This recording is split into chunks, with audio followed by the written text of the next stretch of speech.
Can I start by welcoming all members, officers and observers to the meeting of Cabinet, which due to government advice to the public to practice social distancing will be held virtually once again. The meeting is being recorded and will be available via the Council's website to be viewed as soon as is possible following the meeting. Everyone participating in the meeting will be accessing this meeting from remote locations. Please could everybody ensure that mobile phones are switched off or to silent. Members will have received an electronic copy of the agenda on Wednesday the 11th of November. I will ask officers to present a summary of the key points in each of the reports that comprise the agenda. For the record, the agenda can be viewed on the Council's website. Members and officers will be speaking at various points during the meeting, and those speaking may switch their camera on at that point, but I would ask that, with the exception of myself as chairperson, at all other times you keep your cameras and microphones switched off, as this will help to minimise any background noise and interference, and to ensure the connection remains as stable as possible. If any members and officers wish to raise a point or question, they should use the instant messaging icon in the bottom left of the Skype window and simply type speak. And I will come to you in the order I receive requests. Please do not use your microphone until I invite you to do so. Officers from the Democratic Services will be supporting the meeting and will be monitoring the use of microphones throughout the meeting, and where necessary will mute those not being used. Before we formally commence, I will now ask the officer from Democratic Services to announce the names of the councillors in attendance at this meeting, please. Thank you, Leader. For the purpose of the recording, my name is Mike Pittman. I'm the Democratic Services Officer for Committees. Members in attendance today are Councillor Charles Smith, Cabinet Member, Education and Regeneration; Councillor Denisha Patel, Cabinet Member, Wellbeing and Future Generations; Councillor Hugh David, Leader and Chairperson; Councillor Howell Williams, Deputy Leader; Councillor Nicole Burnett, Cabinet Member, Social Services and Early Help; and Councillor Richard Young, Cabinet Member, Communities. Thank you, Chair. Diolch, thank you, Mike. I will also ask the officers to introduce themselves as and when I speak during the course of the meeting. Officers to ensure microphones and cameras are switched off when not in use. We will now go through the agenda. First item is to receive apologies for absence. All members, cabinet members are present, and all members of the Corporate Management Board are present. So I've not received any apologies for absence.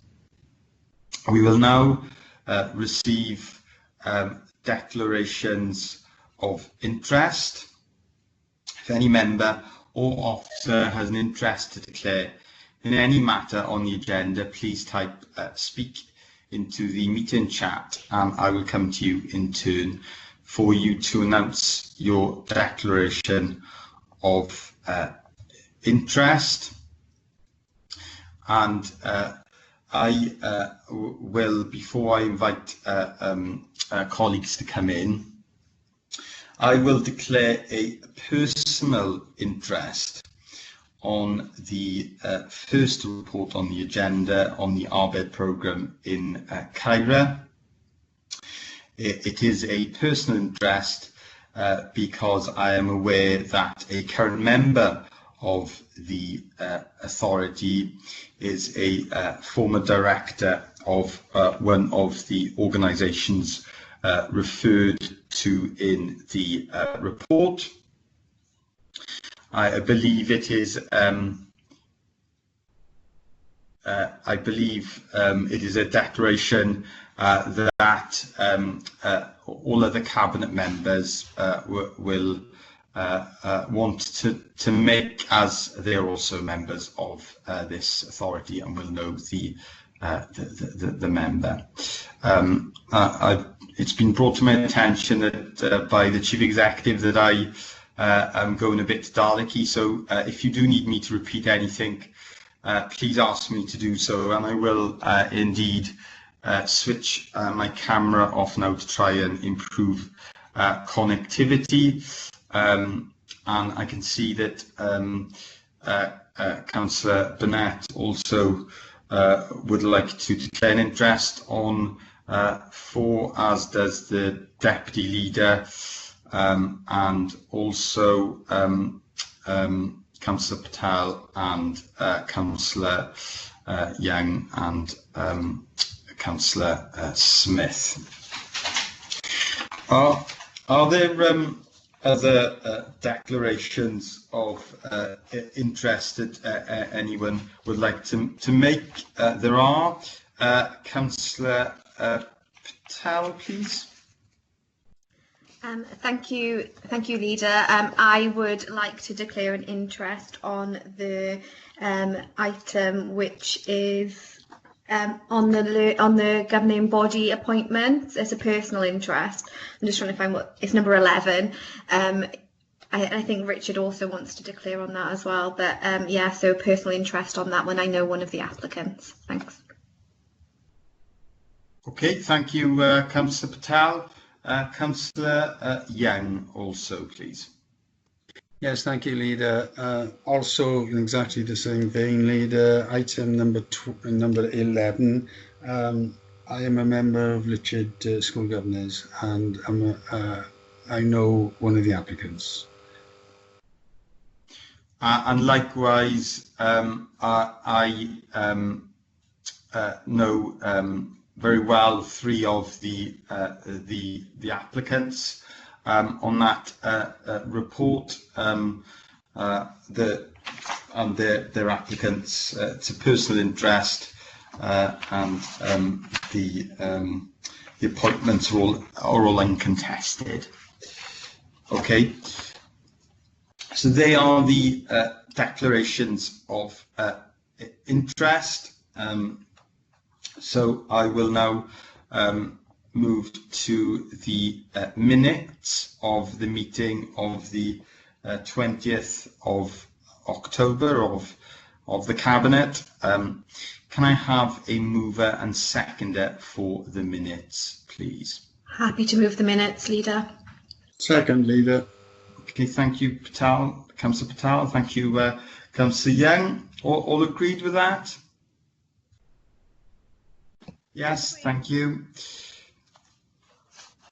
We will now receive the first report on today's agenda, and that is a report of the Chief Executive on the RBED programme in Caira. Mark, please. Yes, thank you, Leader. The purpose of this report is to update Cabinet on an independent survey commissioned by the Council and undertaken by New Vision Energy Limited on RBED funded properties in Caira, and for Cabinet to further consider the findings. With your permission, Leader, I'm going to take some time to go through this important report. I'm aware that there is considerable community political interest in it, as well as a fair amount of social media coverage. And just perhaps before I get into the report, set out some of those issues really. I think the first thing, that it's a reasonably complex historical matter, and it's taken a fair amount of time to arrive at the point and with the detail where we feel comfortable bringing this report into the public domain. And as a report to Cabinet. And I should also point out that the report today only specifically deals with the issue of the independent report commissioned by the Council and undertaken by New Vision Energy Limited to evaluate the RBED1 work, and in the hope that we can progress that matter and begin to take steps to potentially address the findings of the report. However, I'm clearly aware that there are other aspects to this matter which the report does not seek to deal with at this stage. I want to therefore reassure everyone of my own and of course the Council's absolute determination to deal with all matters relating to this programme in a transparent and open manner and in the appropriate way. Again, to say up front then, irrespective of who carried out the work in Kyra and how it was funded, and of course the details of that will emerge as I present the report, I'm also extremely sorry that residents have had to put up with the impact of such poorly executed work. And again, I want that to be said and recorded up front. I mentioned that this report forms part of a complex issue surrounding the Arbed scheme.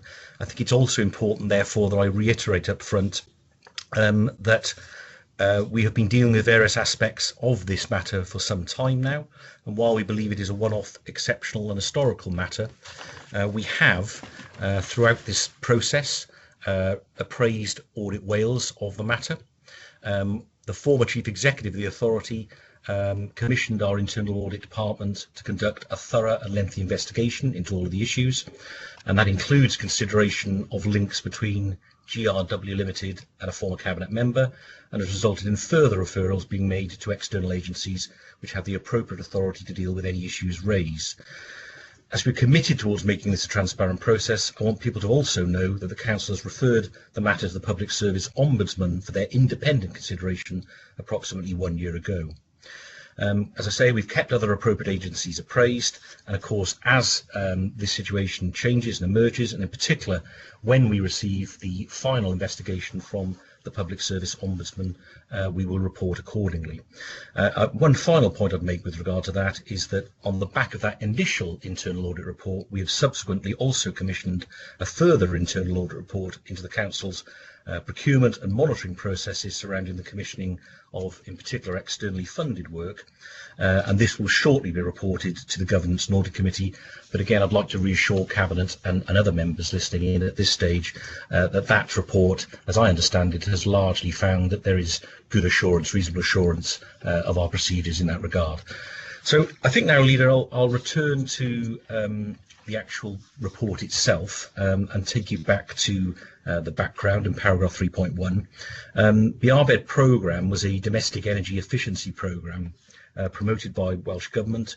Its purposes were primarily to reduce carbon emissions and to create lower fuel bills and reduce fuel poverty, predominantly targeted in areas of multiple deprivation such as the Kyra ward. We believe that over 6,000 homes across Wales were invested in as part of the Arbed 1 programme between 2011 and 2013. But unfortunately, there are a number of published reports which demonstrate that there have been some problems with some of the work carried out throughout Wales.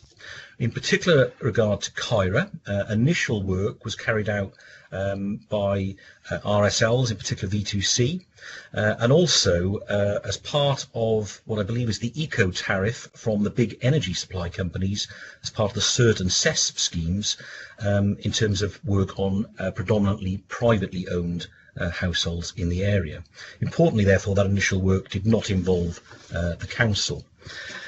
The Council's involvement started when, in August 2012, Welsh Government invited local authorities to bid for funding to complement those existing schemes.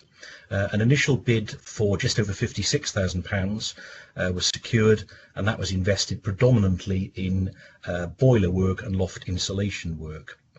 Furthermore, then in January 2013, the Welsh Government made available additional funds, and a bid was made in terms of doing further work, in particular with regard to wall insulation projects on owner-occupied houses, and that further bid was successful to the tune of £315,875, and that's received in February 2013 to be spent within the financial year at the end of March 2013, and that money was paid across from the Council to Green Renewable Wales. Now, I'm not in any way condoning any poor workmanship or indeed any discrepancies in the compliance with the Council's contract procedure rules and procedures, but I do think if you ask me to speculate, and it can only be speculation, you can see already that there's some incredibly tight timescales, perhaps with hindsight some unrealistic timescales to carry out the work and spend the money, and this fairly regularly occurs actually with the availability of Welsh Government grant towards the end of the financial year.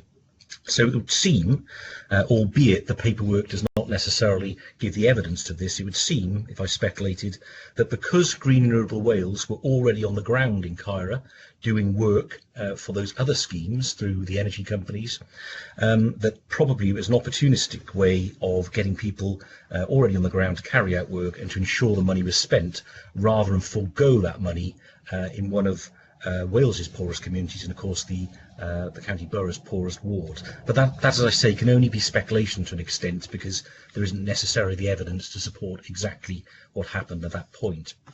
But it would seem that because the same contractors and subcontractors were appointed by Green Renewable Wales and Wales Co to utilise that funding, and similarly they were the same contractors used for the energy company money in particular, there's an important issue here, which is predominantly that the householders themselves, and it's evident from the New Vision report, that the property owners would have been unaware which funding stream was used on their property. So the fact that you lived in perhaps number 4 in a street and your work was carried out through funding administered by the council, and number 5 in the street was work carried out in money administered by the energy company, it is likely that the property owners would not necessarily have known that. And that's something I'll return to later in the report. Some further important details that I think it's worth reiterating at this stage is that we believe, as part of the Arbed 1 programme, a total of 150 properties had work undertaken in around about 2012 to 13. Of those 150, 70 had work undertaken in work administered by the council, so the majority did not, just less than half. Of those 70 properties that the council was involved in, we believe that 25 of them had external wall insulation or internal wall insulation work carried out. But we also believe that a total of 104 out of the 150 had external wall insulation or internal wall insulation. So in other words, 79 of those 104 were not funded, were not using money administered by the council. So again, less than a quarter of the wall insulation work was to do with the council and work administered by them.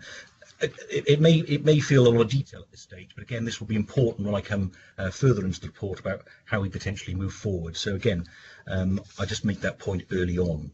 I think the important point here, and why I'm focusing on the external wall insulation work and the internal wall insulation work, is that as a result of that work carried out and completed in 2013, we subsequently received numerous complaints over the standard of work.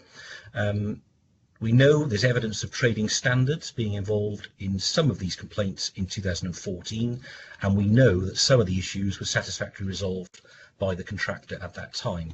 But it's also evident that the majority of the complaints, both then and subsequently, relate to the wall insulation work rather than the boiler or the loft insulation work. So it's the wall insulation work, whether that be internal, external or both, that seems to be the predominant issue. These complaints unfortunately continued to a point that in 2018, the then Chief Executive of the authority asked Internal Audit to carry out a comprehensive review. My understanding is that his particular concerns were the quality of the work and the number of complaints that were still coming through, the apparent absence of an obvious audit trail to do with the procurement of the contractors at that time, compliance with the Council's policies and procedures, and compliance with the Council's rules regarding procurement and also contract monitoring. The findings of that report demonstrated that there were indeed some significant internal procedural issues, some governance issues, decision-making issues, monitoring issues and control aspects of the management of the scheme were not what would be expected. As I said, there's no evidence that this is widespread, and at that point Audit Wales were informed and appraised, and they therefore have the opportunity to take forward that matter in any way they see fit. But as a broad headline, it is clear that the Council, back in this historical matter in 2012, did not handle that matter as it should.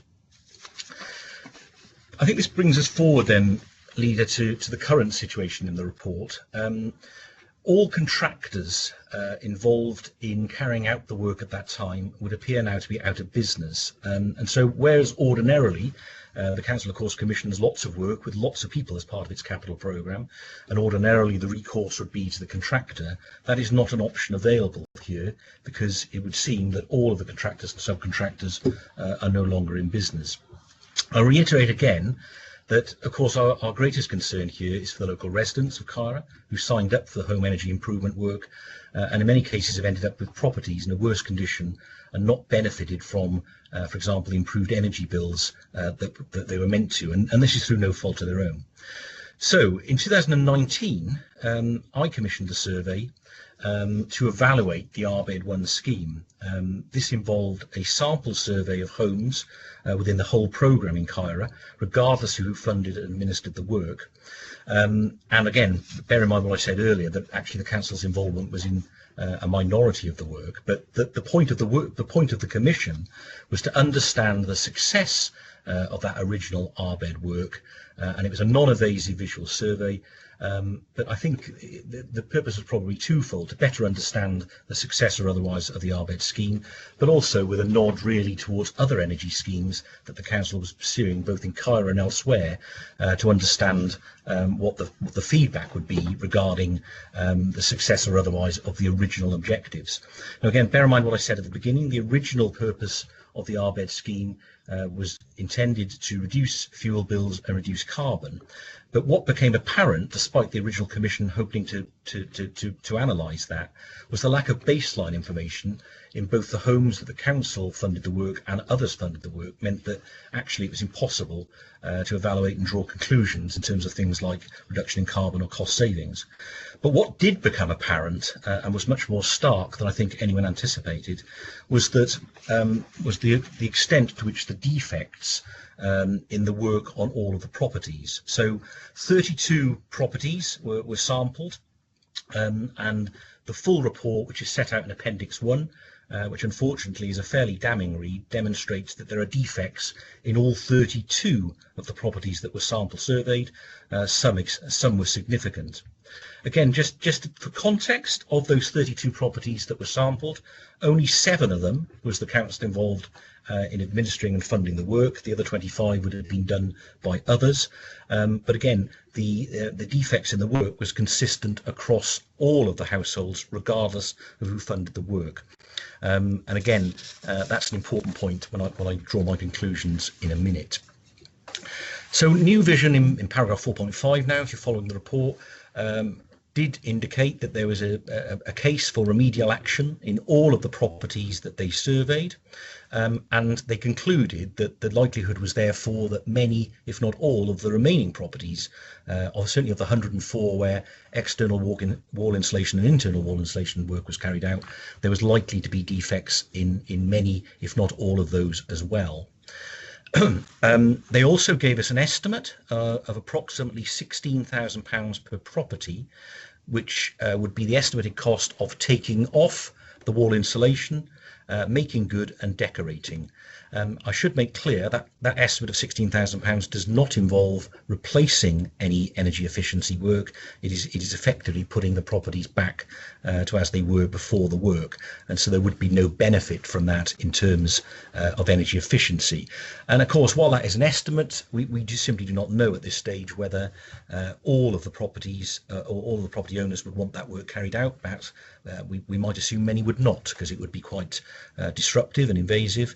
But of course, from the council's point of view, we know that we have an involvement in 25 of those properties for wall insulation work, and if that estimate of £16,000 per property is right, then we're talking about a potential cost of about £380,000 if everyone took that up. I think, therefore, if I begin to summarise, Leader, and conclude, in summary, I think first of all, again, just to reiterate, The funding mechanisms and implementation of the whole RBED1 programme in Kyra in 2012 to 13 are reasonably complex. I think it's also fair to say that the passage of time with regard to this historical matter and the fact that the council officers involved in the delivery of the scheme no longer work for the council has made the investigation and compilation of this report more difficult. However, it is clear from the work undertaken and the independent survey carried out that the council is involved, as I said, in administering funding for 70 properties in the Kyra ward, and of these 25 mainly focused on external wall and internal wall insulation. And it's apparent from that survey carried out by New Vision of building condition that much of that wall insulation work, whether it's on properties where the council administered the funding or whether other parties are responsible, is not of a standard that homeowners would expect, and that of course is a great regret. Where I think that takes us, though, Leader, and I think this is important that I spell this out, is while I think it's important, therefore, that the council now seeks to liaise as quickly as possible with other relevant stakeholders involved in that wider wall insulation work in Kyra to explore available options and determine if a collective and consistent approach can be agreed to address the matters in the report. And I'll explain why. As I said earlier, the risk otherwise is if the council chose to only seek to deal and rectify the properties it was directly involved in, we face the very real prospect of neighbours and very near neighbours effectively being treated very differently. Now that may still be the case, because I cannot guarantee to you that there will be traction from the others involved, be they the energy companies or even Welsh Government. But I do think, and I hope you agree, I do think it would be better if we could explore to see if there is a collective and consistent approach that can be agreed amongst all of the people involved to potentially address this matter, as I say, more coherently, really. And that is what I would suggest is the better way forward. Now, I know in saying that there'll be a degree of frustration potentially from some of the owners in Kyra who may quite understandably feel that they've been waiting a long time for a resolution to this matter. But I do think that on balance, and we would intend doing this work very quickly, on balance it is certainly worth an effort to try and bring all the stakeholders together to address this, as I say, in a consistent manner. So in conclusion, Leader, if I try and draw those various bits of the report together, and my apologies, there are a large number of figures and possibly it's reasonably difficult to understand, but if I try and draw some of that to conclusion, I think the first thing to say that this is clearly an historical matter that we believe was one-off, and it dates back to 2012 to 2013. I think I've demonstrated that it's reasonably complex. It's taken us a while to get to the bottom of it and understand it, and it has been difficult to get to the extent of the full details.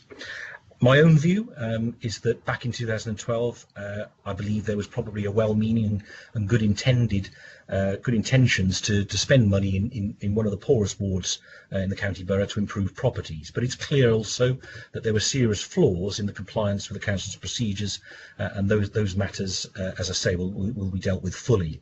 That has been compounded by real evidence of poor workmanship in addition. And then furthermore, the fact that the relevant companies have gone out of business has meant that there's no recourse to those companies, as would ordinarily be the case.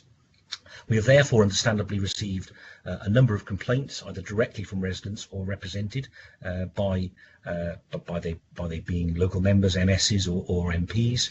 And of course, as I keep reiterating, the poor residents in this have a duty to expect more from what is a scheme in which the council is involved, and we've recognised that throughout this report. Again, to reiterate, there's an absolute determination to investigate this fully and openly. All matters will be considered by the council, and as I indicated previously, we have involved internal audit, Audit Wales and the Public Service Ombudsman, as you'd expect.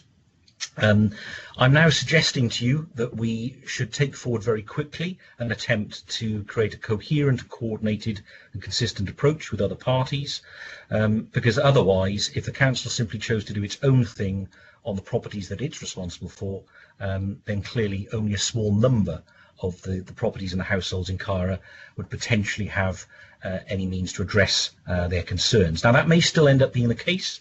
That will be a matter for you moving forward, but I think it's certainly worth the attempt to liaise and engage with those others to see if something more coherent and consistent, as I say, can be arrived at.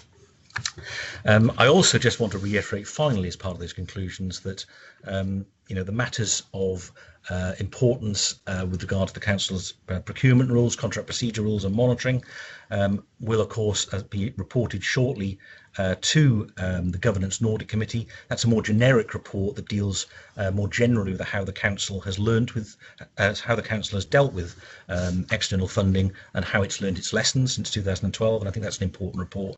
And of course, once again to reiterate, in case you haven't picked this up, that when the Public Service Ombudsman reports, and he hasn't done as yet, then of course there will also potentially be matters there that we will need to deal with as well.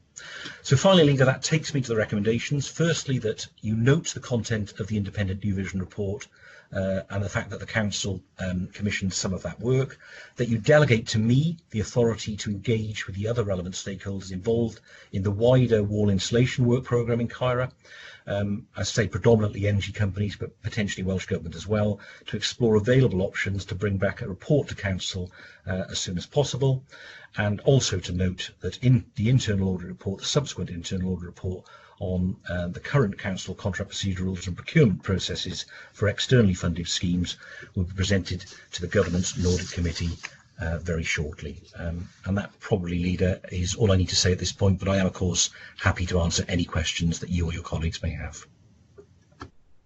Okay, thank you for that comprehensive report, Mark. I will bring Councillor Young in first, please.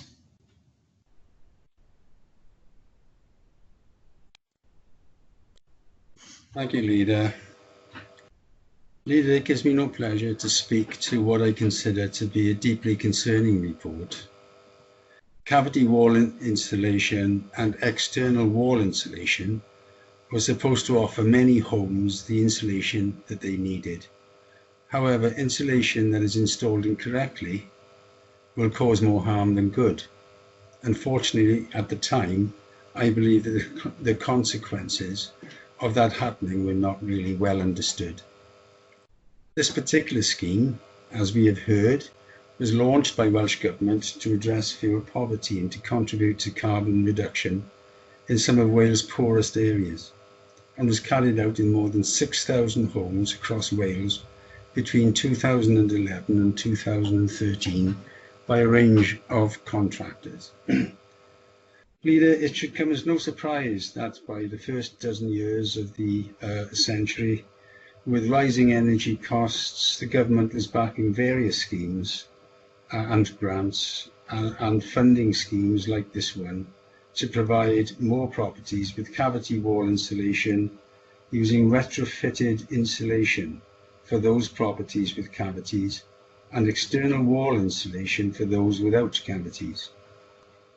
The incentives were great, so good in fact, that these forms of insulation became something of a gold rush, with large numbers of inexperienced and untrained contractors installing insulation on properties incorrectly right across the UK. And Leader, though at first reported problems were minimal, we are now left with a legacy of incorrectly installed insulation in thousands of houses across the whole of the UK. And this scheme, Leader, was no exception. As I understand it, concerns had been raised about varying standards of work carried out through the ARBED programme in a number of different areas all across Wales. Unfortunately, Leader, Caira is one of them. However, having said that, I can appreciate that what I've said will be of little comfort to the people it affects. That much of the work is clearly unacceptable and should never have happened is a major disappointment. This, of course, is extremely concerning, and especially in the light of the excellent progress that's been made locally on other unrelated work, which is aiming to provide residents with cheaper, cleaner energy solutions. These are the councillors contacting other funding administrators to discuss the findings of the New Vision report, and we will be receiving further updates as the situation develops. So on that note, I too would like the Chief Executive Officer to say sorry to the residents for the situation that they find themselves in. And on that note, Leader, I have to say that it saddens me to move the recommendations. Okay, thank you for that, Councillor Young. I can see that Councillor Patel would like to come in, please. Councillor Patel. Thank you, Leader, and I would like to echo what my Cabinet colleague has said. I think it's devastating to see the impact in the reports. Those photographs, will probably leave me with a few nightmares. Having seen them, no one should have to live in homes like that. My question, I think, for Mark is, I do agree with the recommendations. I'm happy to second them. My question to Mark is more about the learnings from this. We are involved in a number of different projects, different schemes, and I'd like to know, I know you mentioned audit committee, but I would just like reassurance basically that this isn't a regular feature. This is an isolated event. Thanks, Councillor Patel. Mark, please. Yes, thank you, Councillor Patel. I'm always conscious that it can sound a bit glib when an organisation says it'll learn lessons, but equally, it would be odd when you have a failure of this sort that we didn't. So I will try and give you that reassurance.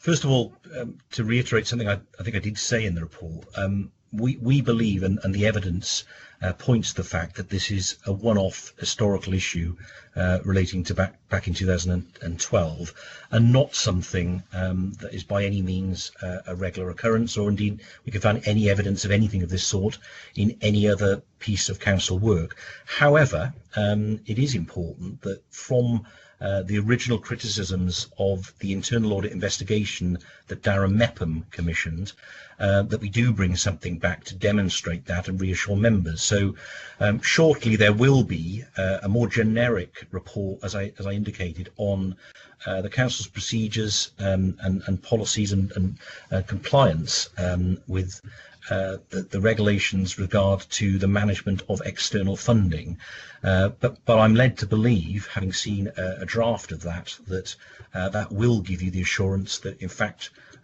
ordinarily the council manages these things very, very well, and that is not in any way to underestimate what has happened, because clearly you can have the best procedures and processes in the world and you still require the systems and the checking and the monitoring to ensure that there is compliance with them. And I think potentially if there's any further lessons to learn, it may be along those lines, but I think we should await that report to be reported to the appropriate place, and I'm sure the Governance and Audit Committee will then have their own views whether they think there are any additional recommendations or lessons that they think we should learn from this episode. Okay, thank you, Mark. I'm sure as well that the committee will take this very seriously, this matter and this investigation. Councillor Burnett is next, please. Thank you, Leader. Yeah, I mean, I have to echo what everyone says, and I found this report very concerning, and I'm very concerned about the effects of the residents of these homes. And whilst we're not the only agency that was involved, there were other agencies involved in this. We have to take responsibility, and we have to apologise. But I just wanted to confirm, Mark, that we are being totally transparent about this, and that Audit Wales has been kept involved throughout the whole process, and that we're continuing to be as transparent as we can be, really, to assure that we're taking this very seriously. Thanks, Councillor Burnett. Mark, please. Yes, absolutely, Councillor Burnett. The statutory officers of the authority, so Jill Lewis as the 151 officer, Watson as the monitoring officer, and myself as chief executive, have ensured throughout this process that all of the relevant bodies have been kept fully informed. I think that's really important because it hopefully provides confidence that the authority is dealing with this in a really open and transparent manner. I suppose in an ideal world, all of those bodies may have concluded any investigations they may have, and I suppose we would have brought it all together as one report, but that hasn't been possible. So we've taken the view today that it's important that we put out into the open the new vision report, because again, just to counter some allegations, that report was received in July. We haven't been sitting on it. We've actually done our utmost to bring it forward as soon as possible, having checked the legalities of it. But again, just to reassure you, all of those bodies, including Audit Wales, have been fully appraised, and at the appropriate time and in the appropriate place, any further findings that they have will of course be considered fully. Okay, thanks, Mark. The next question I have is from Councillor Smith, please. Thank you, Leader. I'd just like to echo what colleagues have said about the need for maximum transparency. The whole of this story needs to be put out there accurately. From the New Vision report, Mark, quick question for you. It seems that the main issue is around the external and internal wall insulation. You mentioned a whole string of numbers earlier on, just so as I'm sure I've written the number down correctly in my own notes. Can you confirm, please, Mark, how many properties had this insulation work done via the council administered funding? Yes, thank you, Councillor Smith. My apologies, there were a lot of numbers in that report, and it probably is worth me just reiterating. If I start at the top, we believe there were 150 properties in total that had some form of RBED 1 work carried out in Caira. We believe of those 150, 104 had some form of external wall insulation or internal wall installation, but we believe only 25 of the 104, which is where the predominant issues of complaint seem to be, were carried out in work carried out by the council. So less than 1/4 of the external wall insulation and internal wall insulation work appears to have been carried out in money administered by the council. Hence, and just to reiterate the point, hence my view that rather than simply dealing with 25 properties, we should at least make the attempt to contact the other agencies involved to see if, as I've indicated a few times, a more comprehensive and consistent approach can be taken to addressing the concerns across all of those properties. So the answer is 25 of 104 where we think wall insulation work was carried out. But just to reiterate, I think it's 70 of 150 where the council is involved in some kind of work. But while I can't say this is absolutely categorically the case, there doesn't seem to be many, if any, complaints with regard to the other kind of work that the council is involved in terms of boilers and loft insulation work. Thank you, Mark. Thank you, Leader. Okay, thank you for that, Councillor Smith. Mark, the Deputy Leader wants to come in. Councillor Williams, please. Yeah, thank you, Leader. This is no doubt a very disappointing chapter in the history of Bridgend Peterborough Council, and I can only say how sorry I am for the issues that the residents of Caira's had to endure over the last 8 years. It must be a very difficult time for them. I know, Mark, you mentioned that we want to bring the next report as quickly as possible, and but I just want to put some reality to that time frame, I suppose. No, the reality is Christmas is just 4 weeks away. So when can we realistically expect a report to come before us again? Thanks for that, Deputy Leader. That's a good question. I know that's been raised with me by other members around the timescale. Mark, please. Well, I would hope, Deputy Leader, that would be possible as early as possible in the new year. Informally, we've already tried to make contact with some of these other agencies. I did make the point in the report, of course, there is no guarantee that effectively they'll play ball, but one way or the other, I think we owe it to the people of Caira impacted by this scheme to come back to you as soon as we can, and I would hope that's early in the new year, with some options. And of course, those options to some extent will be dependent on the responses we get from those other agencies. But I don't think we want to delay this any longer than we have to, and I would hope, therefore, that early in the new year we can can come back with something which gives you then the opportunity to determine how you want to move this forward, hopefully in January, but I would say at the very latest in February. Okay, thank you for that, Mark. I know that everyone has come in that wants to speak. I'm just checking in the chat box now, and Councillor Young has moved the recommendations. I certainly want to apologise on behalf of Bridgend County Borough Council to the residents of Caira. We apologise. This is not acceptable. We take this matter very, very seriously, and we are committed to ensuring that it's resolved in a responsible, transparent manner. And I fully support the recommendations of the Chief Executive. What we've discussed today is the start of a process. Is certainly not the end of the process. So we will receive further reports, and we'll receive those further reports as soon as possible. So I've had a mover for the recommendation. So have I got a seconder, please? I seconded that, Leader. Okay. And is everyone in agreement with the recommendations that have been moved by Councillor Young and seconded by Councillor Patel? Agreed. Okay.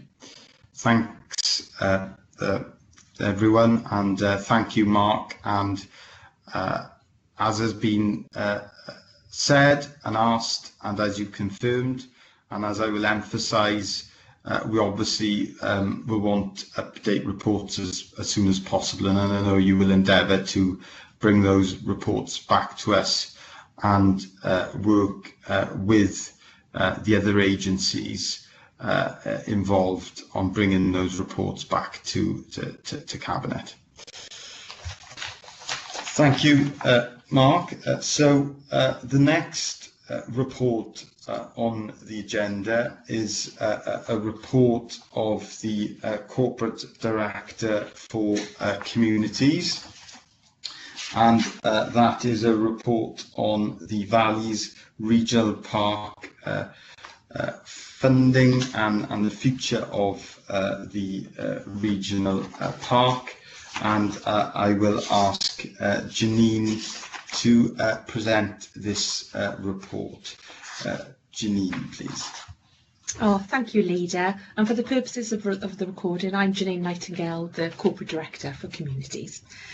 So the purpose of this report, Leader, is to provide an update on the Valleys Regional Park scheme and a request we've had from the Valleys Regional Park Board that Bridgend continues in its role as host of this scheme, and also to seek approval to accept grant offers from the Welsh European Funding Office for the scheme, and then to continue the development until June 2023. So just to add a little bit of background, although I know Cabinet you do understand that we've been hosting the scheme since 2019. But the Valleys Regional Park Fund was developed under the Welsh Government Valleys Task Force, and 10 local authorities across the South Wales region are all in it together. And it's about using European Social Fund money and Rural Development Programme money from Welsh Government to fund, to promote and manage the beautiful valleys landscapes we've got across our region. And the reason why this was important, really, and we all know, it's about well-being, and especially since we're part of this pandemic now, we all understand how important nature reserves and areas of countryside are for us. So it's about having quality park areas and landscaping across our region in which we can go and relax. Some people work in these areas, one that preserves our rich history and heritage, and we can use for education purposes. And there's 2 parks in Bridgend which are part of this Valleys Regional Park, and we've got Park Slip Nature Reserve and also the Bryngarw Park. So new funding is going to become available from March next year, 2021, for this scheme for the next 2 years. And it's European Social Fund money. And the Valleys Regional Partnership Board have mandated Bridgend to apply for this funding on their behalf, and they've asked that we continue to host this scheme until March 2023. Now, the European Social Fund money that's available is just under £1 million, and this is matched with Rural Development Programme money of about 621,000. So in effect, we've got 1.6 million from now until 2023 to use between the 10 local authorities to improve our parks in the area, as in our rural parks. So the recommendation we're seeking today, Leader and Cabinet, is to approve Bridgend's extension of their hosting role for the Valleys Regional Park Initiative, and to do 2 things. And the first thing is to approve and accept any grant funding that's coming from Welsh Government and WEFO. And the second thing, please, is to enter into a funding and legal agreements so that we can fulfil our role as host of this initiative up until March 2023.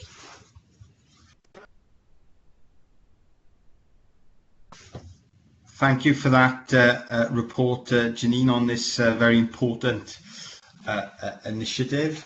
And I will ask Councillor Smith to come in, please. Thank you, Leader. Thank you, Janine. For the benefit of the recording, I'm Councillor Charles Smith, the Cabinet Member for Education and Regeneration. I'd like to propose that we accept the recommendations and thank Janine for that very succinct and clear explanation. It is an endorsement of the work of our officers that we continue to host this initiative. It is a privilege for us to do that.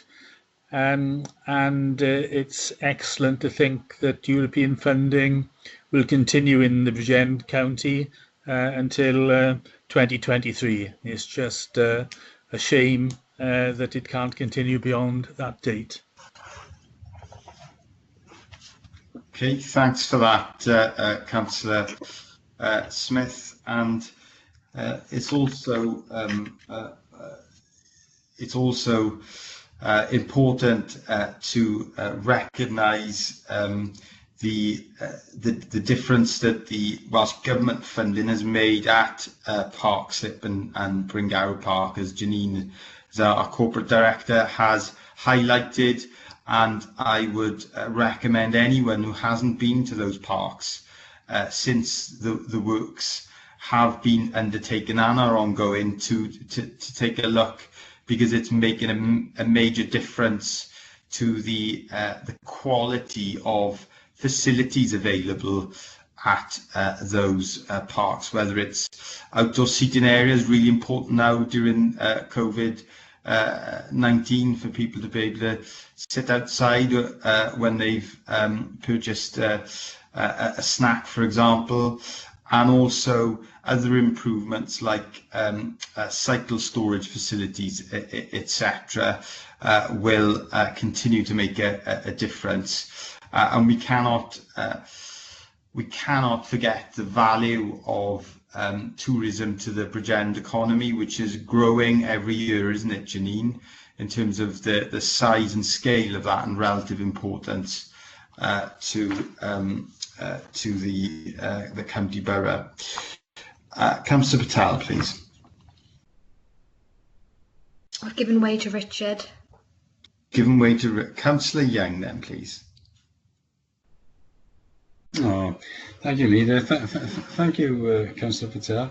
I just want to put on record my support for this. This is a really good news story as far as I'm concerned. As has been outlined by the Corporate Director for Communities, we know after this pandemic, I think everybody realises the importance of our important parkland, and I would like to see that parkland made available to as many people as possible and developed in such a way that it is sympathetic. So I would like to put on record that I would like to second this report. as I said, it is a good news report. And after the last report that I had to speak to, Leader, I think this is quite an uplifting one. So I second the report. Okay, thanks, Councillor Young. Councillor Patel, did you want to come back in now? Yes, I would just like to speak as a Valleys member that we do appreciate the investment in our Valleys areas, and you know, if people haven't visited the Valleys, I think there's a warm welcome awaiting you in all three of our valleys, and I'm sure I speak for other valleys in the South Wales area. So yes, definitely get out and visit what we have in Bridgend. Absolutely, Councillor Patel. The warmest of welcomes are always in the valleys. I can't see that anyone else wants to come in. So the recommendations have been moved and seconded. Is everyone in agreement with those recommendations, please? Yes. Okay. Thank you, members.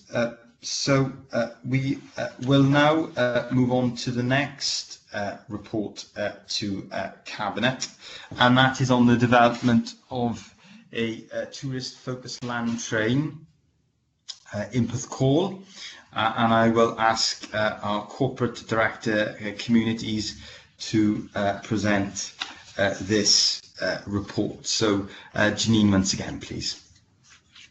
Thank you, Leader and Cabinet. The second report, yes, is about seeking Cabinet approval to propose to support the establishment of a tourist-focused land train or a similar passenger carried vehicle, and that have that operation in Porthcawl. And the proposal will aim to add value to the ongoing work that we've already done on a range of sustainable transport methods that better connect the attractions, the facilities and services that exist across the seafront in Porthcawl within the town centre. And so far, Bridgend has delivered a number of schemes through the Tourist Attractions Development Programme that Welsh Government offer, and the schemes that we've developed under this include the brand new water sports centre at Rest Bay, that was over 1.5 million, the kiosk down at the Porthcawl Harbour, and that's really improved some of the facilities there with an office, etc. And also there's done some marketing, Your Porthcawl marketing campaign that was all funded by the Tourism Attraction Development Programme. But we've looked at this funding package now and reprofiled it, and we want to allocate funding now towards the operation or supporting the development of a land train, if we can, for tourism purposes really. Now, how we will see this is that it will link the town centre with the beaches and all the other attractions, and it will go along the seafront in Porthcawl from Sandy Bay all the way to Rest Bay and back.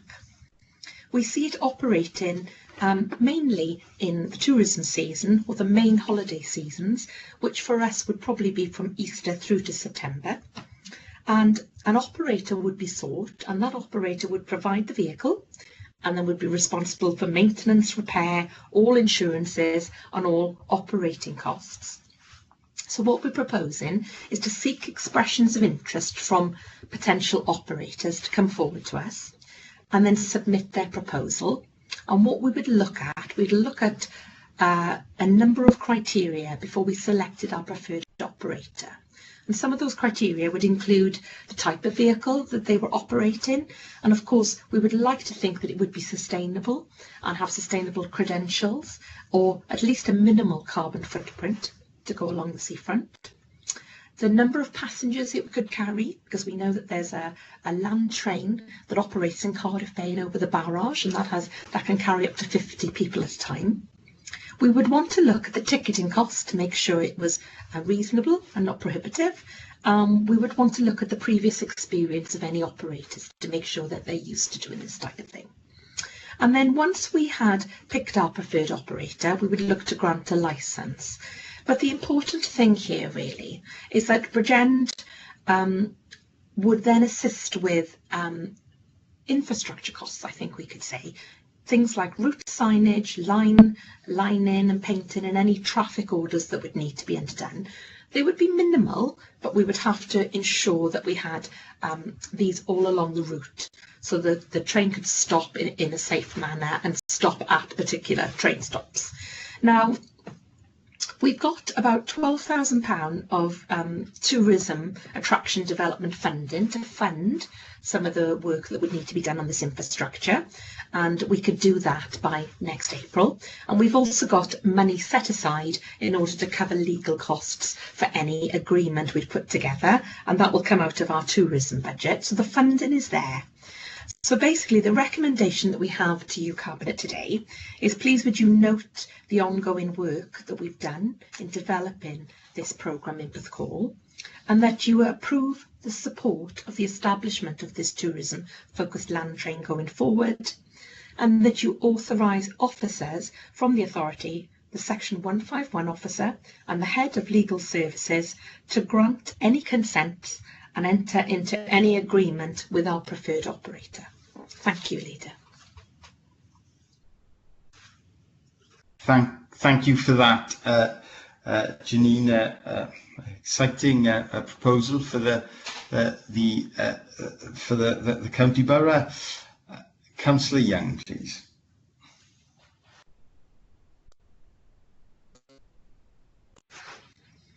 Thank you, Leader. I am here. Sorry, it takes me a little while to get organised. I'm happy to move this report, Leader. I think it's an excellent report. I'm old enough to remember the old miniature railway that was coal-fired and chuffed its way up and down the promenade there when I was a boy, back before they invented the wheel.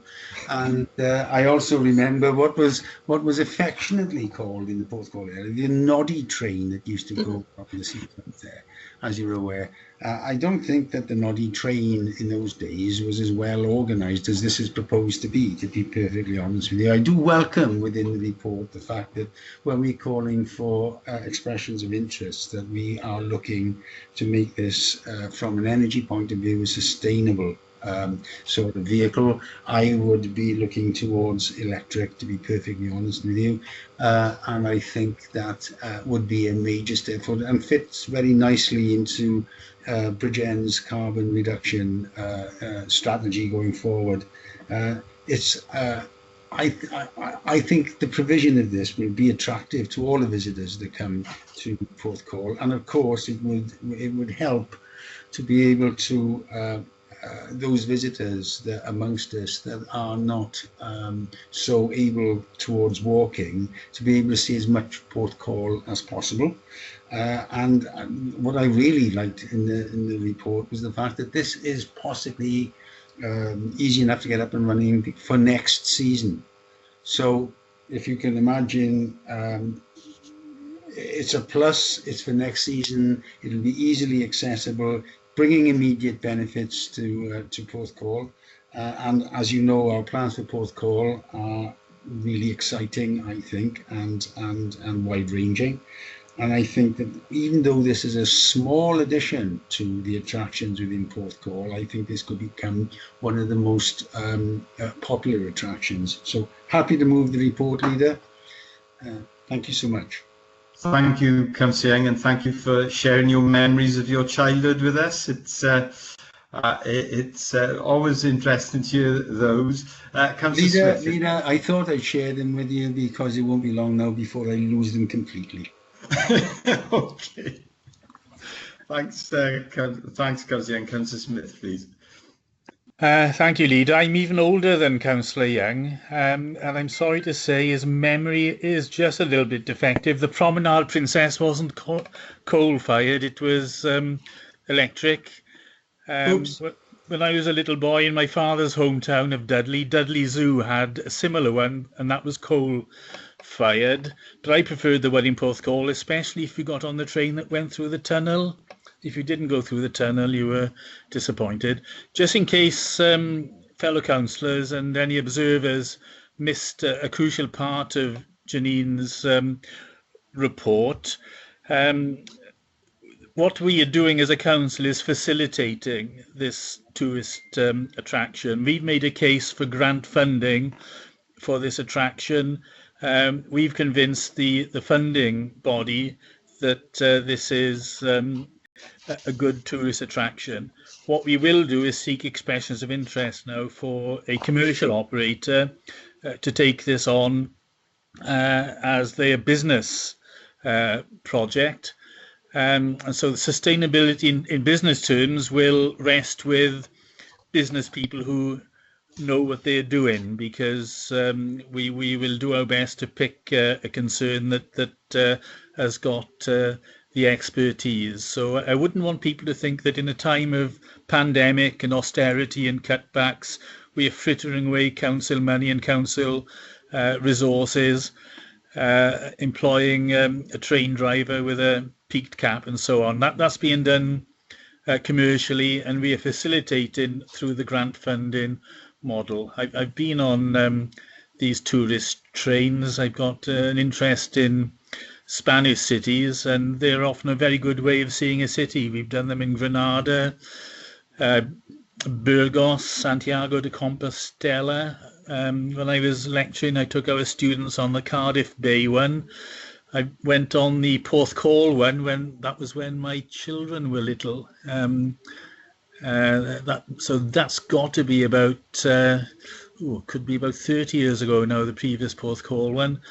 So hopefully this one will be sustainable, not only in commercial terms, but sustainable in environmental terms as well. And when happy times come back and we're all vaccinated and feeling safe, it's going to add to the total sum of human happiness in Porthcawl. Okay, thanks for that, Councillor Smith. And it's a reminder of the popularity of trains, actually, and model trains and ride-on trains. So I know that there's a railway run by volunteers opposite Parkside Nature Reserve, and that is hugely popular with visitors. So I've no doubt that this would be very popular too. And we will work with whoever is the operator to make sure that the vehicle that they use is sustainable as possible, but also that it's accessible, because it's not just children who like to have a ride on trains, it's also the grown-ups and the adults too, and we want to make sure that if possible people with mobility issues can access the train as well. So the recommendations have been moved and seconded, and I'm sure we will, in addition to that, receive an update report in the future, Janine, on how this is progressing. Yes, absolutely, Leader. As soon as we get any decisions, we can come back to you with that. Okay. Is everyone in agreement with the recommendations, please? Agreed. Okay. Thank you. Thank you all. Thank you, Janine. We will now receive a report of the Interim Chief Officer for Finance, Performance and Change, and that is a report on our Treasury management functions and activities, and it's our half-year report for 2020-2021. So I will ask Jill to present that report. Jill, please. Okay, thank you, Leader. For the purposes of the recording, Interim Chief Officer, Finance, Performance and Change, Jill Lewis. What you have in front of you here today, Leader, is the half-year update on the Treasury management activities and an update on the proposed changes to the Treasury management strategy for 2021. And the reason this is not a report for noting today, which it normally would be for Cabinet, is because I am asking for Cabinet to recommend changes to the Treasury management strategy to take to Council tomorrow. So, paragraph 3.4 confirms the outcome of the tender for our Treasury Management Advisors, Arling Close, who were successful in securing the contract for the next 4 years. And I say that at the outset because some of the issues that I'll refer to as I go through are very much in line with our advice from our Treasury Management Advisors. So you will see the strategy. The majority of the detail of the activities is set out in Appendix A. So just to brief you on the current situation, as of the 30th of September, the Council's borrowing was about 97 million, which is set out in Table 1. And that's been the same level for a number of years and is for the Public Works Loans Board, the PWLB as we refer to it, and also the lender's option, borrower's option, the LOBOs. As I've said previously, given the current interest rates, the likelihood of any of the lenders being willing to reschedule the debt at a lower interest rate is highly unlikely. So I just wanted to reiterate that today. The other main long-term liability is the PFI scheme that members will be familiar with for the provision of the school in Maesteg, and that will reduce over the remaining 13.5 years of the scheme. In terms of investments, the Q2 position, total investments of just over 64 million, and an average interest rate of 0.24%, which is quite a reduction from Q1 at 0.45%. Now, the majority of our investments are held with other local authorities, which remain a key investment vehicle for the Council as they offer security and a return and reasonable flexibility.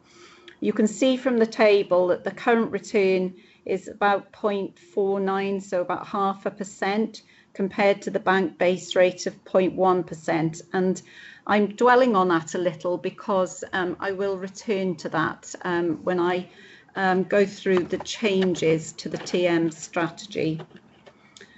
The Council also invests in money market funds.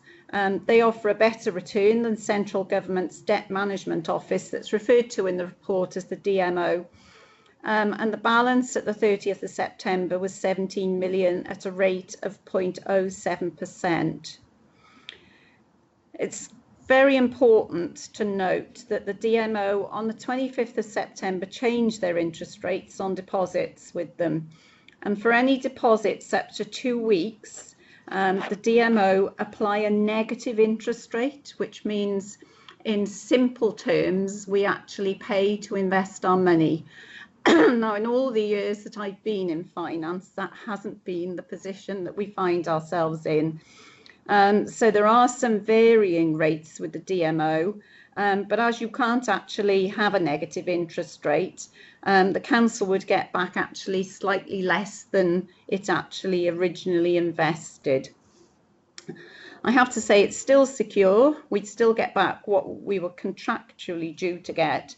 But as you can imagine, we now want to use the DMO as a last resort and certainly not for anything less than 2 weeks. Hence the importance, I think, of lending to other local authorities and maximising the use of the monetary funds. And that's going to be crucial in managing the Council's cash flow going forward. We obviously only invest in counterparties that are approved and in line with our advisors' advice. Table 2 sets out the level of borrowing that the Council would ordinarily need to have in order to finance its capital expenditure. But as you'll appreciate, we have had a rather strange year this year. And so there will be potential slippage in the capital programme, which may negate our need to borrow at the year end. So in terms of our cash flow, The bank interest rate remains at 0.1% and is unlikely to change. But we have had to manage some significant cash flow issues over the period of this year as a result of UK and Welsh Government financial support schemes.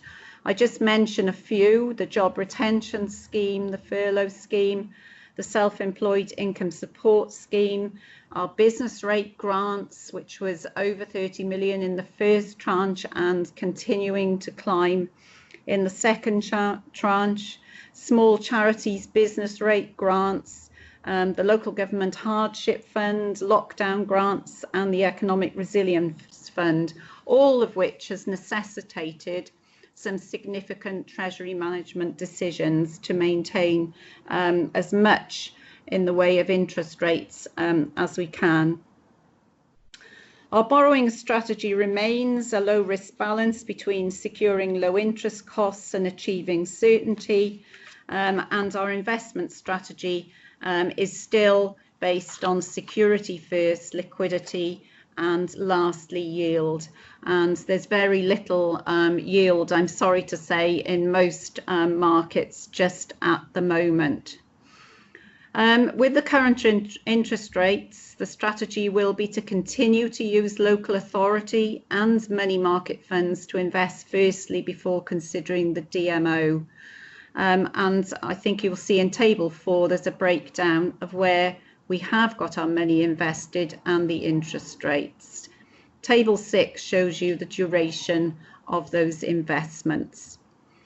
So, as I've explained, the Council has managed significant cash flows over the last 6 months. We're actually asking Cabinet to recommend to Council increasing the limits for the total invested in money market funds from 20 million to 30 million to give us an increase in the number of funds that we can use, whilst maintaining security and liquidity throughout that diversification.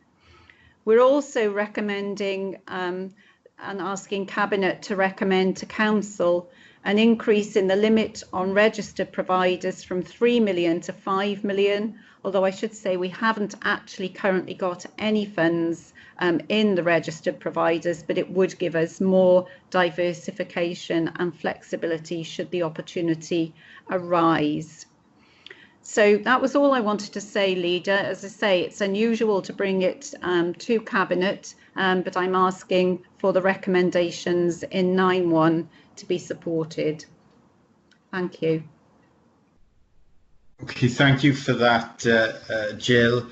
Some important proposed changes there to the Treasury management policy. And our operation of that. I'll bring the Deputy Leader in, please. Yeah, thank you, Leader. And sorry I had connection issues earlier. I hope they hold fast for me this time.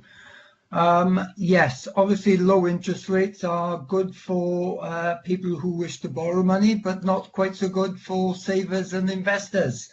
And no, these are indeed strange times for us. So I understand the reason why we need to change our Treasury management policy, but could I just have reassurance that we're not reducing the threshold of our security and risk there? It's just that we are looking to place it among a wider field, I suppose. Yeah. Okay, thank you, Deputy Leader. Jill, please. Yes, thank you, Leader. No, not in any way. We're still going for security, liquidity, and yield as a final sort of objective.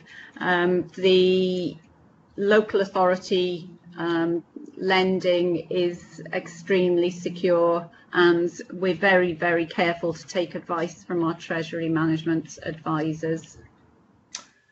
Thank you, Jill. So, Leader, with that in mind, I'm happy to move the report. Okay, thank you for moving those recommendations, Deputy Leader. By way of further reassurance, Jill, could you give some examples of how we currently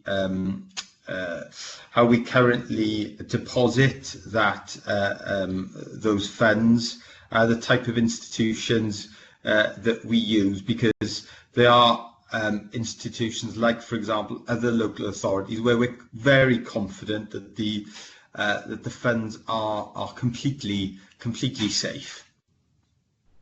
Yes, as I say, we use quite an extensive range of local authorities. They are very secure. I can't remember a time when a local authority went bust. And we're very careful about the duration of those funds, and we've obviously diversified those across a whole range of councils. We use the market monetary funds on advice of Arlene Close, our advisors. And as I say, we're also asking for permission to, should the need arise, to invest in registered providers, housing associations, etc. And that might help us in terms of flexibility for some of the schemes going forward. Okay, thank you for that, Jill. So I've had the DEP move the recommendations. Do I have a seconder, please? I'll second. Okay, thank you, Councillor Patel. And is everyone in agreement with those recommendations, please? I agree, Leader. Agreed. Okay, thank you, everyone. Thank you, Jill. We will now move to the second report that you will be presenting today as our interim Chief Officer for Finance, Performance and Change, and that is the digital strategy for the authority for 2020 to 2024. Jill, please. Thank you very much, Leader. For the purposes of the recording, Jill Lewis, Interim Chief Officer, Finance, Performance and Change. Thank you for the opportunity today to present the revised digital strategy to Cabinet and to seek Cabinet approval to adopt and implement the new strategy from 2020 to 24.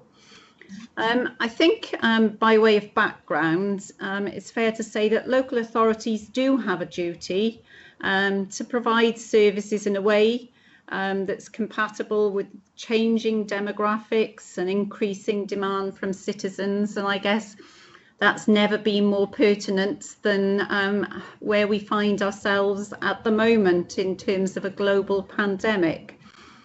So since 2016, I think it's fair to say the Council has had a digital transformation programme of works to introduce a single digital platform. Everybody will be familiar with My Account, and also a more accessible website, and as you will know as Cabinet members and indeed any members observing, quite significant amounts of work have gone into trying to make our website much more accessible and user-friendly. So what we've done is in this new strategy is build more than anything on those improvements by further developing, I think, how citizens, businesses and visitors engage and transact with the Council. And I think up until March, I think it's fair to say that there was a huge demand for online and accessible service delivery through technology. But I think probably in the last 6 months, we've seen an absolutely astronomical rise in that demand. The strategy supports the Wellbeing and Future Generations Act, and I think it's also worth noting that the 2019 budget consultation feedback actually showed that 87% of our citizens wanted more services online. Now that's a huge amount. That's one of the highest percentages return on the budget consultation. They wanted more services online. They wanted self-serve where possible. And in addition, we did a digital survey to further probe and get some more detail on what exactly what it was that citizens wanted. And that the results of that are set out in Appendix A. I wasn't going to go into any detail on that, but happy to take questions. And I know Martin Morgans is in attendance today, should there be any questions on that survey. And I suppose, as I've said, that was all before COVID. So if we had 87% wanting to engage with us digitally before COVID, I suspect that we've got a lot higher now. So it's a very ambitious 4-year strategy. It's divided very clearly, and I think it helps us to remember what we're trying to do, into 3 key areas: the digital citizen, the digital council, and perhaps wider with our partners, the digital place. And what we've tried to do in the strategy is show each section with an allocated action plan with dedicated owners and a detailed programme of works to support that. And I think the digital principles that are set out in 4.4 that I want to draw your attention to underpin the 5 ways of working in the Future Generations Act, and also good practice from the Society of IT Managers, SOCATIM, who you will undoubtedly have heard of before. So the strategy aims to streamline routine processes, repetitive processes, and deliver efficiency and effectiveness through digital automation. The strategy is attached at Appendix B. It's very much a corporate strategy, which will be delivered using our One Council approach. And I didn't really want to say any more about it. You've had an opportunity to look at the strategy. I think it's clear what we're trying to achieve, but it will be ambitious. And I think it's fair to say that we will need to perhaps persuade everybody of the speed at which we might have to implement some of the strategy. So I take you to the recommendations at 9.1. Okay, thank you for that. Jill, I will ask the Deputy Leader to come in, please. Yeah, thank you, Leader. And yeah, this is certainly an exciting piece of work. You know, there's no doubting that the demand for digital services is going to rise exponentially over the next 4 years. You know, that's the direction of travel we're going in. It's demanded by our customers. They want to access the services outside of what is termed normal working hours. I'm not quite sure what a normal working day is any longer. So it just starts when you feel like and goes when you've got it done, I suppose. Yeah, it's very clearly set out. It sort of it encourages people to engage with the council digitally, but not only that, it tracks what services are required, and then we fit that to the demand. So it really is a two-way process of not being reactionary. It's about sort of understanding what people's needs are. So I think the strategy is very well set out. It's quite challenging, you know, to take us to get us along to over the 4 years. But you know, I'm sure that we will get there. So I'm very happy to move the recommendations. Okay, thank you for that, Deputy Leader. Councillor Patel wants to speak, please. Thank you, Leader. I'd like to second the strategy. I think it is very clearly set out, and when I looked at it, I was reflected about how far we've come, and you know, we've come a long way since I even joined, and that wasn't that long ago. Where our website was probably one of the worst I've ever seen. It was terrible, and so I think I'd like to say thanks to the IT staff that have worked behind the scenes on just delivering as well as having the ability to feed into this strategy. I like the idea of a strategy, if you haven't noticed.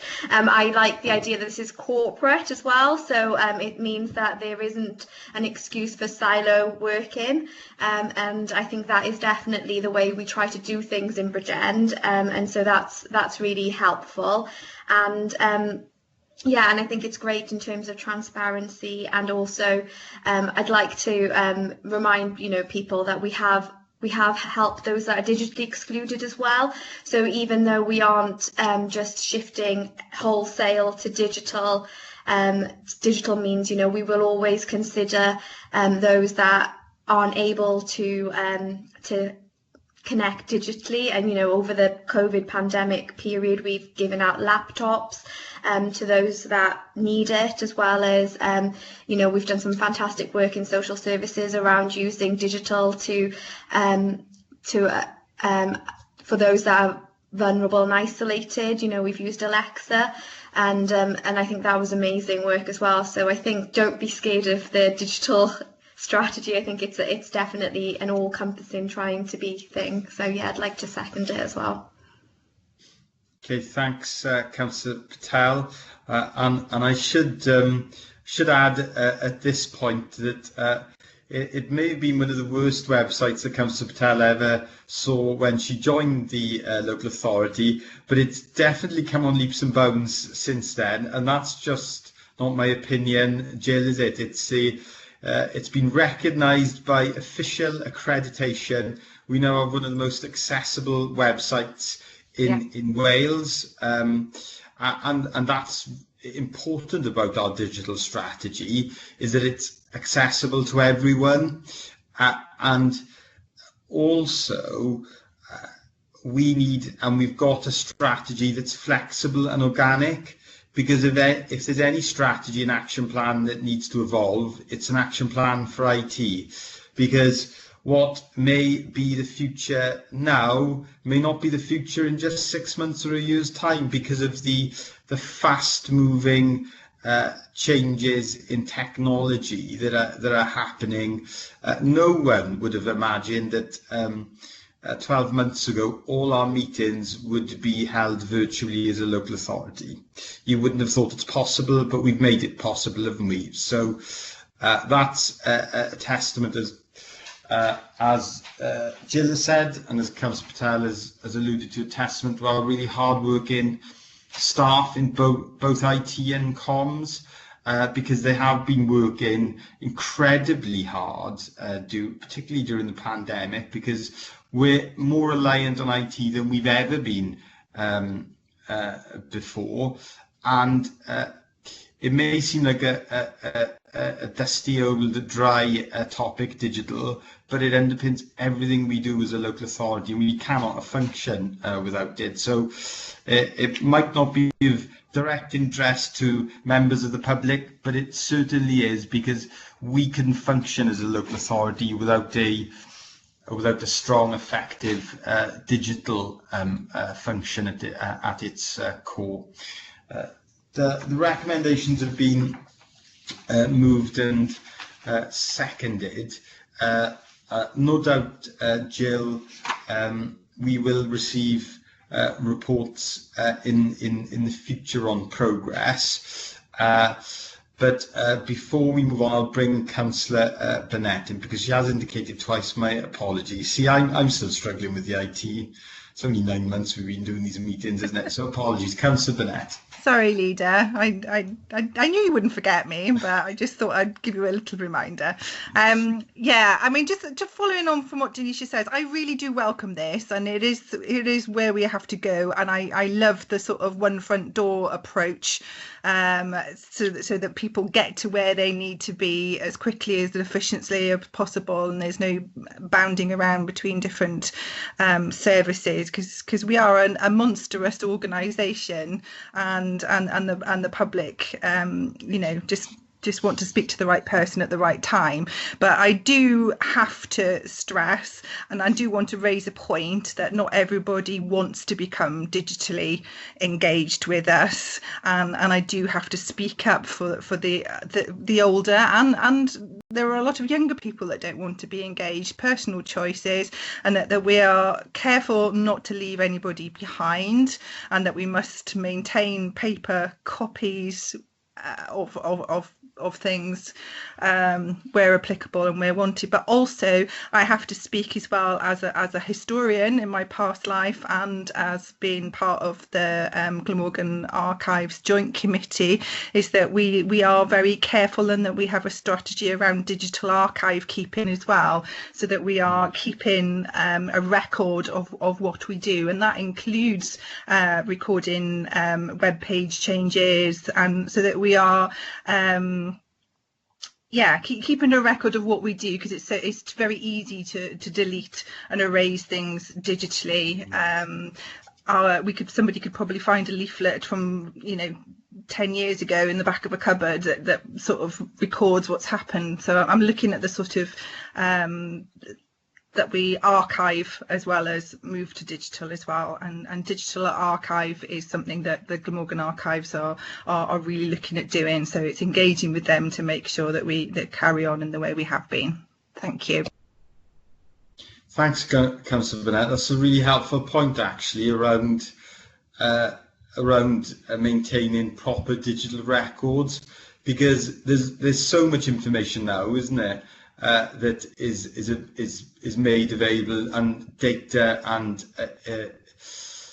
information that's created by the local authority.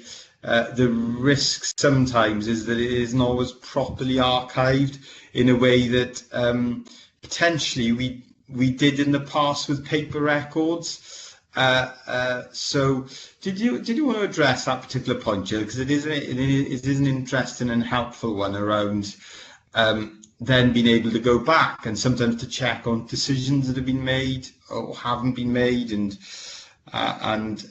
it's always important to be able to be able to look back in time at what we have, what decisions we've made in the past. Yeah, I think I've taken note of both points. I think they're both excellent points, Councillor Burnett, in terms of the digital exclusion. And you're quite right, it covers a whole age range, but obviously there will be some elderly that really don't want to be included, and so we mustn't lose sight of that with our excited, ambitious moves.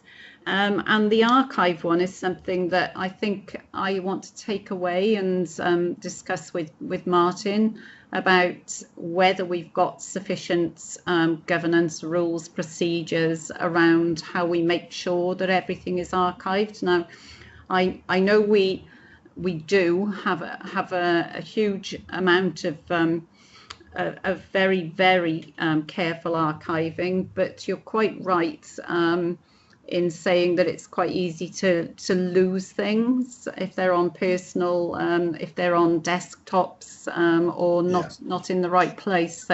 So I think it's something I'd like to take away and make sure that we cover, because it's become even more important than ever. So they're really excellent points. Thank you. Can I just suggest that somebody contacts the Glamorgan archivist, Laura Cotton? She's got a lot of expertise in this area, with the 5 local authorities that are part of the Glamorgan Archives sort of setup. It's a problem that everybody has to look at, really, and she's very experienced in ways of digital archiving, because they still want the same sort of historical record of local authorities moving forward, and sometimes what we think of something that's ephemeral and very transient turns out to be the most significant thing in 100 years' time, and we're in danger of losing those things if we don't have a strategy in place. Yeah, point well made, and thanks, Jill, for taking that away, and also to reaffirm our commitment as a local authority to continuing to provide support to those people who are digitally excluded, whether through choice or because they're not able to access some of the channels that we have open. So whilst we'll continue to encourage and facilitate channel shift, we do recognise that that isn't available for everyone, and we can still deliver efficiency savings through that by releasing some resources, but we will continue to review that and encourage more people as well, actually facilitate more people to access our digital facilities. And I know that's going on through adult education, learning opportunities, etc. That again we're facilitating as an authority. Thank you, Jill. We have had the report and the recommendations and strategy moved and seconded. All agreed with that? Yeah. So the next item is a report of the Corporate Director of Social Services and Wellbeing, and it is on the proposed extension of the learning disability supported living contracts. Claire, please. Thank you very much, Leader. And for the purpose of the recording, I'm Claire Marchant, Corporate Director of Social Services and Wellbeing. This report seeks Cabinet authority to vary supported living contracts for people with learning disabilities and is looking for an extension to the existing contracts with 3 providers till March 2022. This proposal is brought forward as a direct consequence of the COVID pandemic and the delay to work previously approved by Cabinet in reports which came forward in November 2019 and March 2022. The report that was approved in March 2022 established a framework, but also committed the Council to undertake co-productive work with people with learning disabilities, with People First, to make sure that the specific contracts in localities that were put in place reflected what mattered to individuals. That continues to be very, very important that we do put those contracts in place in that way, but that work was necessarily delayed as a consequence of the pandemic.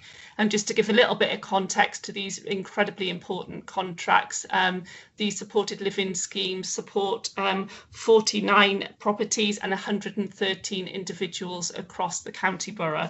So making sure that the services are very, very person-centred is really important. It's also a significant investment for the council, supported through both the adult social care budget and through housing support grant as well. So the recommendation to vary the contract for a further year is set out in 9.1, and happy to take any questions. Okay, thank you for that. Councillor Burnett, please. Yeah, sorry, me again. Yes, I fully support this. These are vital services to our vulnerable adults, and I've got experience with some but not all, but I hope to have soon. But Trevi in particular works on a cooperative model. There's huge social benefit from this contract. It empowers its staff and its members, and yeah, I just want to see the continuity of service and for them not to be affected by this pandemic going forward, really. So yes, I support, and I'd ask to move the recommendations, please. Okay, thank you for that, Councillor Burnett. And just to confirm, Claire, that we're still obviously committed to undertaking a full consultation and engagement exercise with the individuals that are supported by these schemes, and we'll undertake that as soon as circumstances enable us to do so, because it is vitally important that they continue to be person-centred and focused on the needs of the individuals, and we hope that there will be opportunities to further improve the support that we provide to these individuals. Yeah, very much so, Leader, and we'll be working with People First to make sure that that consultation, engagement, involvement is done in a way which we adapt according to the circumstances in which we're now living, I guess, linked back to the digital strategy that we were just talking about. And I think the model that you approved previously as a Cabinet, that locality-based model for supported living, is a really exciting one. So when we bring forward the final recommendations in another year's time, hopefully it will reflect the progress being made. And it's essential, and you've highlighted that there is independent advocacy. I believe that's the correct terminology, or a voice for the individuals who receive these support, because they don't always find it easy to articulate what it is that they would like to see.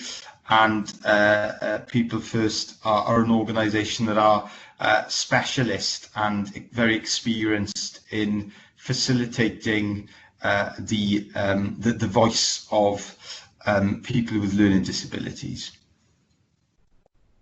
Okay, thank you, Claire. Councillor Burnett has moved the recommendations. Do I have a seconder? I'm happy to second. Thank you, Councillor. All agreed? Agreed. Thank you, everyone. We'll now receive, thank you, Claire, now receive a report, the Corporate Director for Education and Family Support on the proposal to suspend part of the contract procedure rules for the contract for the supply of fresh, frozen and cooked meats. Lindsay, please. Thank you, Leader. For the purpose of recording, I'm Lindsay Harvey. I'm the Corporate Director for Education and Family Support. The purpose of this report, Leader, is to suspend those parts of the Council's contract procedure rules in respect to the procurement requirements relating to the tendering a contract for the supply of fresh, frozen and cooked meats, and authorise me as your Statutory Director for Education to enter into a contract with the current contractors on the same terms as the current contract to the 18th of December 2021. So, Leader, by way of some background information, in November 2019, the Council awarded a contract for the supply of fresh, frozen and cooked meats to Mitchell Provisions Limited. That contract is due to expire on the 18th of December 2020. The Council is part of a regional delivery group, and as part of that group is committed to the establishment of a regional framework for the supply of foods. The contract with Mitchell Provisions Limited was awarded for a limited period to the 18th of December 2020, as it was anticipated the new regional framework would have been in place by this time, and the Council would utilise that new regional framework. Using the new regional framework, this would allow us to maintain the high standards of food currently available in Bridgend schools and likely bring financial advantages to the Council. However, due to the impact of the COVID-19 pandemic, there have been delays to the commissioning of the regional framework, and it's not yet been established. It's therefore proposed that the Council should suspend the contract procedure rules and enter into a contract for fresh, frozen and cooked meat with Mitchell Provisions Limited on the same terms as the current contract until the 18th of December 2021. This will allow for the regional framework to be established for the Council to ensure continuity of provision for this high-risk food until such time as the Council is able to utilise the regional framework to appoint a supplier for the provision of fresh, frozen and cooked meats from the regional framework. Further information relating to the Council's contract procedure rules is provided in paragraphs 4.5 and 4.6. The estimated value of the contract from the 19th of December to the 18th of December 2021 is £145,000, and therefore, Leader, I take you to the recommendations at paragraph 9. Okay, thank you for that, Lindsay. Councillor Smith, please.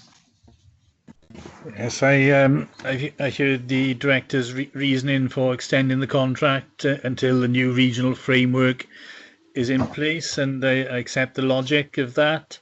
So I propose that we accept the recommendations. Thank you, Leader. Okay, thank you for that, Councillor Smith. Do I have a seconder for the recommendations to follow the officers, the Director's advice that we suspend the contract procedure rules, because that contract has the regional contract that we wanted to be put in place hasn't been put in place yet by our partners, but as soon as it is put in place, we'll be able to undertake the procurement process. Second the recommendation. Second recommendation. Okay, all agreed? Thank you. So the second report from the Corporate Director for Education and Family Support is a report on the appointment of local authority governors. Lindsay, please. Thank you, Leader. The purpose of this report is to seek approval for Cabinet for the appointment of local authority governors to the school governing bodies listed at paragraphs 4.1 and 4.2. In accordance with Council policy, officers have considered applications received for current and forthcoming vacancies for local authority governor positions on school governing bodies. You note from the report, Leader, that for the 26 schools, all 31 applicants met the approved criteria for appointment as local authority governors, and there was no competition for any of the vacancies in the first table. There was, however, competition for one vacancy at one school, and the applicants are detailed in the report. The officer panel scrutinised the applications and noted that Mrs. Tony Lewis has no previous experience as a governor, and therefore in line with the Council's selection criteria, the recommended appointment is Mrs. Ella Dodd, due to her tenure as a governor and her experience as a local authority governor. Therefore, Leader, as noted at paragraph 9, I would invite Cabinet to approve the appointments as listed at paragraph 4.1 and 4.2. Thank you, Lindsay. Councillor Smith, please. Thank you, Leader. Just trying to work my camera. Won't be a second.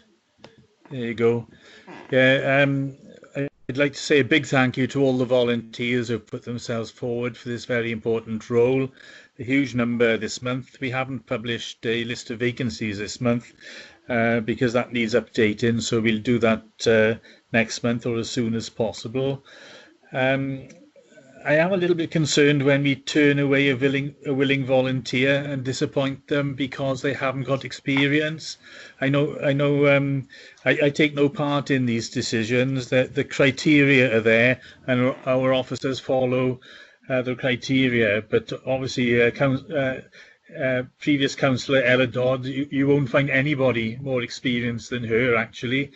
It's a shame that Mr. Lewis then was up against her, and I think we do need to think about some sort of training programme so that people with no experience will have a chance of being selected if they find themselves in that situation. It's a bit of a catch-22 if you can't get experience because you can't get elected, and you don't get elected because you haven't got experience. So we do need to do something about that in due course of time. Thank you. Leader, I propose we support that report. Okay, thanks, Councillor. I think that's a very helpful point, actually, Councillor Smith. Lindsay, if we could pick that up, because sometimes applicants are interested, particularly only in one school for good reason. But quite often we have applicants, don't we, Lindsay, that are generally interested in serving their communities or generally interested in contributing to education across the borough, and where we have willing volunteers that have expressed interest and where we've got lots of vacancies as we do, we would want to try and connect those applicants with other vacancies. I'm sure that's something that you will look at for us, Lindsay. Thanks, Leader, will do. Brilliant. Okay, do I have a seconder for the recommendation? Yes, I'd like to second the recommendations, and also can I formally request that piece of work, please, so that we have feedback on what Charles, Councillor Smith has mentioned, as well as what the leader has mentioned as well, please. And can I say as well, now that I've looked at the report again, I can see that Tony Lewis is spelled in such a way it might have been a miss or a missus. So my apologies for calling her Mr. if that was it. And could we feedback to that person as well and encourage them to reapply somewhere in the future? Thank you. Thanks, Leader. So Councillor Smith, Councillor Patel, yes, I can assure we will do both of those things. Yeah, and we will feed back to Mrs. Lewis in that way. Yes. Okay, Mrs. Lewis, thanks for that. No problem. Okay, next item on the agenda. Thank you for that, Lindsay. Next item on the agenda is the corporate complaints policy, and that's a report of our Chief Officer for Legal, HR and Regulatory Services. Kelly, please. Thank you, Leader. The purpose of this report today is to present to Cabinet the revised Bridgend County Borough Council corporate complaints policy and to seek Cabinet's approval for the same. In September 2020, the Public Service Ombudsman for Wales wrote to all leaders and chief executives of the 22 local authorities in Wales to explain how his Complaint Standards Authority had engaged with representatives to put in place a raft of measures designed to support and enhance complaint handling. These measures include bespoke training and a process for all local authorities to report complaint statistics to the Ombudsman's office on a quarterly basis. In his letter, the Ombudsman also encouraged local authorities to reflect on their current practices and procedures and to consider his guidance published on the Ombudsman's website, including his model complaints policy. In line with this request, we have considered our complaints policy and the model complaints handling policy, and our policy has been reviewed and revised, so it is now in line with the Ombudsman's model complaint handling policy. A copy of the policy is attached at Appendix 1 for approval, and if approved today, it will be published on the Council's website and internally on the intranet. We have already had some bespoke training from the Ombudsman, and should Cabinet approve this policy today, further training will be arranged in the near future. I therefore take you to the recommendations of paragraph 9. Okay, thank you for that overview, Kelly. Councillor Patel, please. Thank you, Leader, and thank you, Kelly. I know in Bridgend we do take complaints seriously.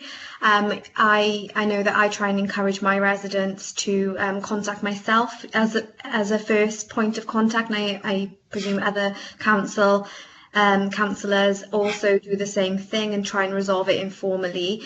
You know, it is your right to complain, and I know people don't want to complain more often than not, and so I'm pleased that we've adopted the model complaints policy, and I think it's very clear, and you know, it sets out exactly what residents can expect when they do feel the need to complain. So I am happy to move the recommendations that we adopt that policy. Okay, thank you, Councillor Patel. So Councillor Patel has moved the approval of the new complaints policy as attached. Do I have a seconder for that, please? Second. Okay. And what we will do, Kelly, is we'll obviously publicise the policy, because we want people to understand the process. And as Councillor Patel has said, we're keen to hear from people if they've got issues. We absolutely want to hear from them. So where we have got things wrong, we want to put it right for people ultimately.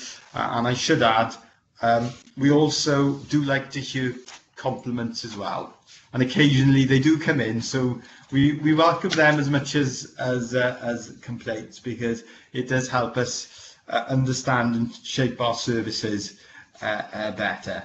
Actually, okay. Leader, sorry, just to butt in, we do have more compliments than we do have complaints. We do indeed, Councillor Patel. That's an important point. And we often see that certainly in the report we have on complaints and compliments to social services, and very moving some of those compliments are actually. So thank you for making that point. It's a very important one.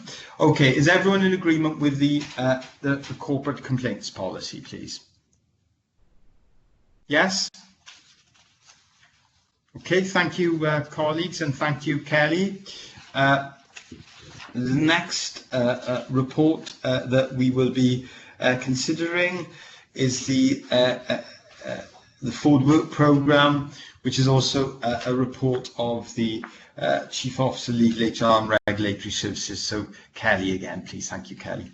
Thank you, Leader. As you said, the purpose of this report is to seek Cabinet's approval for items on the Forward Work Programme for the period 1st of November 2020 to the 28th of February 2021. In accordance with the Council's constitution, the Forward Work Programme is prepared to cover a period of 4 months, and you will find at paragraph 4.1 the proposed Forward Work Programmes for Cabinet at Appendix 1, Council at Appendix 2, and Overview and Scrutiny Committee at Appendix 3. I take Cabinet the recommendations of paragraph 9 and ask you to approve the Cabinet Forward Work Programme and note the Forward Work Programmes for Council and the Overview and Scrutiny Committees. Thank you.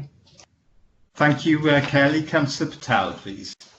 Thank you, Leader. I'm happy to move the recommendations that we publish the 3 appendices. It's important that we do publish that so that residents can see what's coming up on the programme of Council, Cabinet and Scrutiny, and if there's obviously any interest that or if they'd like to attend, you know, there's contact details in the appendices as well for them to get in touch with us. So again, it adds to the transparency that we've been talking about today. Very good point. Thank you, Councillor Patel. So Councillor Patel has moved the recommendation. Do we have a seconder for that recommendation, please? I'll second. Thank you, Councillor Burnett. All in agreement with that? Agreed. Okay. So that was the last report that we have had on today's agenda. Finally, we can deal with urgent items. Standing item on the agenda for Cabinet meetings, but we do not have any urgent items of business that I have been requested as chairperson to consider today. So that brings us to the conclusion of today's Cabinet meeting. Thank you all for your attendance, and I look forward to seeing you all at the next meeting of full council, which is tomorrow. And thank you to Councillor Blundell and Councillor White for staying to the end of the meeting as well. So there's 2 gold stars.